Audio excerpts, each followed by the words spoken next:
நம்மளுடைய எல்லா பிரச்சனைக்கும் காரணம் என்ன தெரியுங்களா? ஒற்றை வரி. நான் சொல்றதை யாரும் கேட்க மாட்டேங்கிறாங்க. நான் சொல்றதுதான் சரி, நான் சரியா தான் இருக்கேன், நான் சரியான ஆள் தான். இந்த நான் அப்படிங்கிற அந்த ரெண்டே ரெண்டு எழுத்து மட்டும்தான் இவ்வளவுத்துக்கும் காரணம். அதாவது உங்களுக்கு தெரியாத விஷயங்களை நிறைய பேர்த்த கத்துக்குங்க, தவறு இல்லை, தவறே கிடையாது.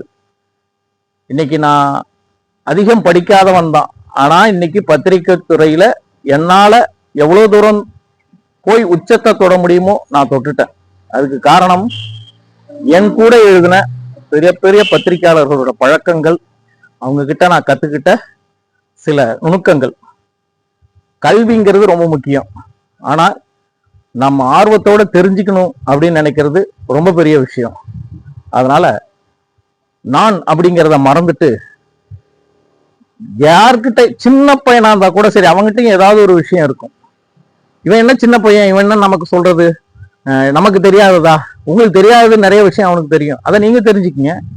அது ஒன்றும் தவறு கிடையாது. உங்களுக்கு என்ன எல்லாம் தெரிஞ்சிருக்கணும்னு அவசியம் கிடையாது. இப்ப எனக்கே இருக்கு, எனக்கு எல்லாம் தெரியணும்னு அவசியம் கிடையாது. நான் நிறைய நண்பர்கள்ட்ட கத்துக்குவேன், கத்துக்கிட்டே இருப்பேன். நீ இது எப்படி செய்வீங்க, அது எப்படி செய்வீங்க, இது எப்படி போவீங்க, இதெல்லாம் நான் கத்துப்பேன், ரொம்ப ஆர்வத்தோட கத்துப்பேன். அதனாலதான் என்னால எதையுமே ஓரளவுக்கு முழுசா சக்சஸா முடிக்க முடியலனாலும் ஓரளவுக்கு என்னால முடியுது.